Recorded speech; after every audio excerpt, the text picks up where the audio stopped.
Que la paix du Seigneur vous soit accordée dans le beau précieux nom de Jésus. Alors, j'ai toujours cette opportunité de partager avec vous une pensée que Dieu a mis dans mon esprit.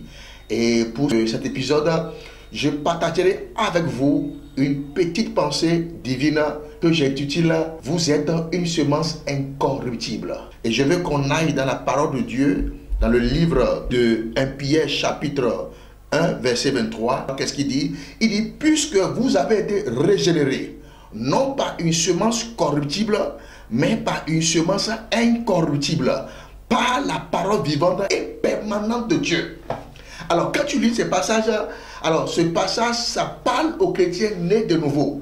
Ça ne s'adresse pas à tout le monde, mais ça s'adresse à ceux-là qui ont reçu Jésus comme leur sauveur et leur Seigneur. Ceux-là qui sont identifiés à Christ, ceux-là qui ont une identité en Christ. La Bible déclare que nous avons été régénérés par une semence incorruptible. Ça veut dire que lorsque vous êtes venus en Christ, votre vie est bâtie sur une autre plateforme. Et cette nouvelle plateforme s'appelle Christ. Et lorsque vous êtes en Christ, vous êtes devenu une semence, vous êtes une semence incorruptible. Qu'est-ce qu'on appelle la semence incorruptible? La semence incorruptible, c'est la semence qu'on ne peut pas détruire. C'est la semence qu'on ne peut pas briser. C'est la semence qu'on ne peut pas attaquer. C'est la semence qu'on ne peut pas effacer. Écoutez bien, il arrive des fois que vous avez des pensées. Et les pensées vont toujours arriver. Que vous soyez chrétien ou pas, le Satan va toujours vous envoyer des pensées négatives. Je vous raconte cette histoire qui me concerne personnellement. Un jour, j'étais dans les feux tricolores. Et dans ma voiture, j'ai vu un homme s'est approché de moi et il m'a dit « Ah monsieur, j'ai besoin vraiment de 200 francs pour payer de l'essence. » Je lui ai donné. Alors, en quittant ce feu, à 10 mètres de moi, j'ai rencontré encore un autre monsieur. Il s'est approché de moi, il dit « Ah mon frère, ce matin j'ai besoin d'un litre d'essence. » J'ai dit « Mais attention, pourquoi ce matin, il y a toujours ce signe-là ?» Je lui ai encore donné.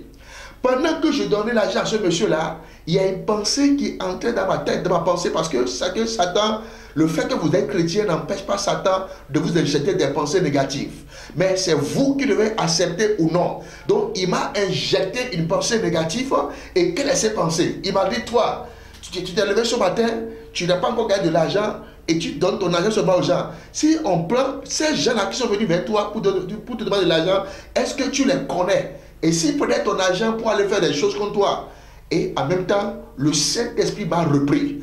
Le Saint-Esprit m'a rappelé ce passage-là. Il a dit, écoute bien, tu es régénéré par une semence incorruptible. Et là, Dieu m'a rappelé que rien ne peut m'arriver de mauvais. Pourquoi? Parce que ma vie a été forgée en Christ. Et je vais m'appuyer pour vous dire vous-même que votre vie a été forgée en Christ. Alors, c'est Christ qui est votre nouvel fondement. C'est Christ qui est votre enveloppe. Vous êtes enraciné en lui.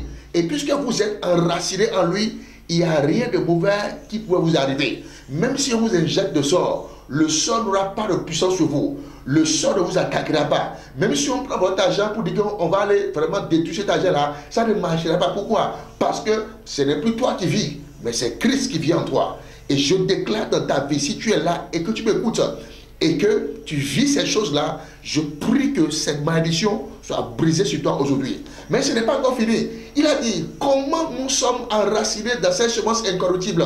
Il dit, par la parole vivante et permanente. Cela veut dire qu'en tant qu'enfant de Dieu, je t'encourage d'aller dans la parole de Dieu. Je t'encourage d'ouvrir ta Bible.